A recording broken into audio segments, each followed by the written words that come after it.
It is 2 a.m., and you are winning an argument that ended last Tuesday. The line you actually said at the time was fine, forgettable even.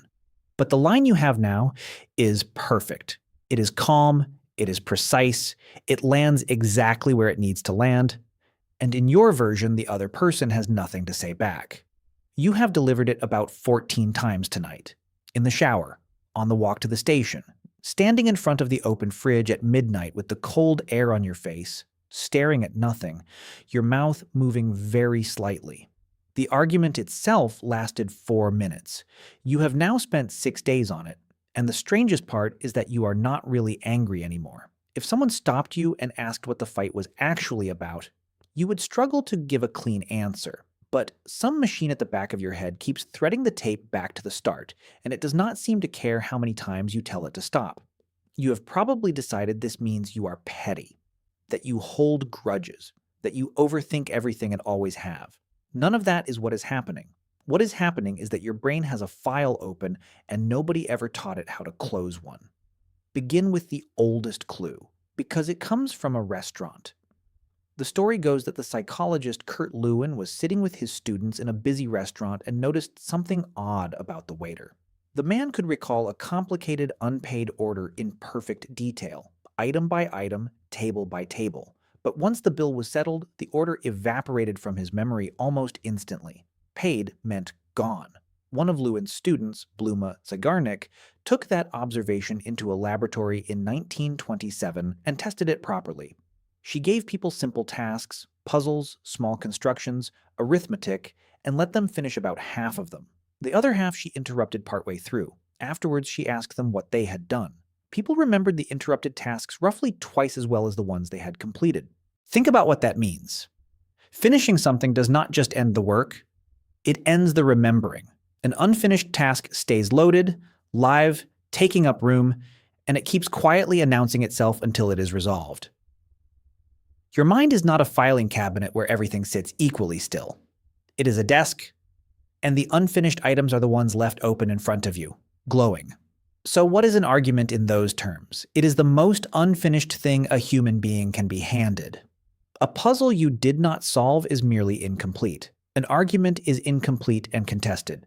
Two people walked away holding different accounts of what just happened, both of them certain, and no result was ever declared. Nobody said the matter is settled. Nobody said you were right, or they were right, or that it did not matter. The tab was never paid, so the waiter in your head keeps the order memorized, which explains why it stays. It does not yet explain why it stays like this, in loops at 2 a.m. For that, the work of the psychologist Susan Nolan Huxama is unavoidable. She spent her career on the difference between thinking about a problem and ruminating on one, and the difference turns out to be enormous. Rumination is repetitive, passive, circular attention to a distressing event and to how bad it feels. Crucially, it does not feel like a malfunction from the inside. It feels productive. It feels like you are getting to the bottom of something, figuring out what they really meant, working out what you should have said, preparing yourself so this never happens again. Nolan Hoxema found the opposite. In her studies, people put into a ruminative state generated worse solutions to their own interpersonal problems than people who were not, while feeling more certain they were solving them. Rumination keeps a low mood running for longer, narrows what you can see, and shrinks the odds you will actually do anything about the situation. The tape feels like problem solving. It is the thing standing in the place where the problem solving would go. And then there is the piece almost nobody wants to hear. There is a folk theory, very widespread, that this stuff has to come out, that you have to let it burn through, get it off your chest, vent it, and once the pressure is released, you will be calm. The psychologist Brad Bushman tested this about as directly as it can be tested. He deliberately angered participants, then had one group hit a punching bag while thinking about the person who had angered them. Pure catharsis, exactly as prescribed. Then he measured how aggressive they were afterwards. They were more aggressive, not less. The people who had vented were angrier at the person, and more willing to lash out at bystanders who had done nothing at all. Every replay is not a release. It is a repetition. You are not draining the argument out of yourself, you are rehearsing it, and the brain is very good at learning whatever you rehearse. The 14th performance in front of the fridge does not empty the tank. It grooves the track a little deeper. So why would evolution install a system that punishes you for 6 days over 4 minutes? Because for almost the entire existence of your species, 4 minutes of conflict was genuinely dangerous, and 6 days was roughly how long you had to fix it. Picture the actual conditions. A band of 30 or so people, everyone related to everyone by blood, marriage, or a debt of meat. You have known these faces since you were born, and you will know them until you die. There is no other room to go to. There is no other camp within 3 days' walk that would take you. And if there were, you would arrive as a stranger with no kin and no standing, which in that world is not a fresh start but an exposure. Now have an argument in there, with your brother-in-law, over a share of the kill, in front of 6 people who heard every word. You cannot block him, you cannot leave the conversation and simply never see him again. You will be sitting at the same fire tonight. You will be hunting alongside him within the week, and your children will be raised in the same 20 meters of ground. The anthropologist Max Gluckman described exactly this arrangement in his work on conflict in African societies, in what he called the peace in the feud. Because people are bound to each other by ties running in several directions at once, a man's opponent in one dispute is his ally, his in-law, or his creditor in another. Conflict cannot be allowed to run to the end of its own logic, because the same ties that generate the quarrel are the ties that make the group work. The dispute has to be closed, and everyone has an interest in closing it. So small societies built machinery for exactly that, and some of it is astonishing. E. Adamson Hobel, who spent years documenting how law works in societies without courts, described the song Duels of the Greenlandic Inuit. 2 people with a grievance do not fight.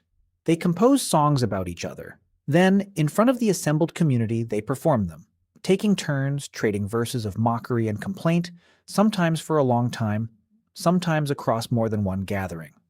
The audience listens, and the audience laughs.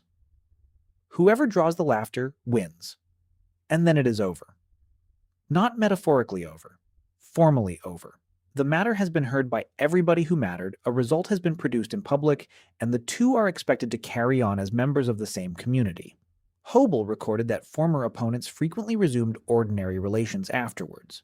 Look at what that ritual actually delivers, because it is not entertainment. It gives the dispute an audience, a hearing, a verdict, and above all, an ending.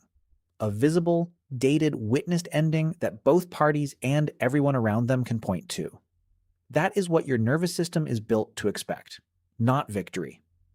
Closure, in front of witnesses, on a short clock. Now come back to last Tuesday. The argument happened in a meeting room, or over text, or in a car with the engine still running. There was no audience. Or there was an audience that pretended not to hear. Nobody adjudicated. The other person walked out, or you did, or the thread just stopped being replied to. Then the modern miracle happened. You went home, and you did not have to see them. You could mute them, avoid that corridor, decline the invitation, let it fade. Ancient conflict ended in a ceremony. Modern conflict ends in a slow disconnection, which is not an ending at all. Your brain never received the signal. No verdict was announced, no witnesses confirmed anything, and the person is still out there somewhere holding their version of you. As far as that ancient system is concerned, a live grievance is sitting unresolved inside your band, and nobody has said the matter is closed. So it keeps the file open, exactly as designed, and it brings it to you when the room finally goes quiet at 2 a.m. Notice who is always in the replay. There is always an audience, isn't there? The version you rehearse in the shower is never just you and them in an empty room. There are people watching, colleagues, friends, someone whose opinion you care about, sometimes a vague jury with no faces at all. And in the perfect version, they hear your line and they see it, and something passes across the room that says clearly and finally, you were right about this. That is not pettiness. That is a song duel with no community to hold it. You are running 200,000-year-old dispute software, and the software requires witnesses. So your brain is supplying imaginary ones every single night, waiting for a verdict that will never be issued because there is nobody there to issue it. Which is where the shift is, and it is not what you would expect. It is not forgive them, and it is not go and have the conversation, and it is definitely not stop thinking about it, which has never worked for any human being ever. The psychologists A.J. Masacampo and Roy Baumeister followed the Zeigarnik trail to its most useful destination. They confirmed that unfinished goals push their way into your thinking and degrade your attention on everything else. Then they added one step. They had people make a specific plan for the unfinished task. Not do it. Not complete it. Just decide, concretely, what would happen and when. The intrusive thoughts dropped away. The mind released the task as though it had already been handled. So the loop does not need a win. It needs a decision. One sentence, said out loud in the car or written on your phone, that names what you are going to do about last Tuesday and when. I am going to raise it with her on Thursday and say the one thing I actually meant. Or, I am going to let this go and never bring it up. And if it happens again, that is when I speak. Both of those close the file. What keeps it open is the state you are in right now, which is undecided, endlessly gathering evidence for a trial that has not been scheduled. That is the whole change. Stop trying to win it. Give it an ending and give the ending a date. And when the tape starts again anyway, because it will for a few nights, you do not have to argue with it. You just answer it with the plan. That is already decided. That is Thursday. The system asking the question is not stupid, and it is not out to get you. It is doing precisely the job it was built for, in a world that removed the fire, the audience, and the laughter that used to end things. You are not petty. You are not fragile. You are carrying a dispute resolution instinct calibrated for 30 people who could not walk away from each other, and running it in a world where everyone can walk away from everyone at any time without a word.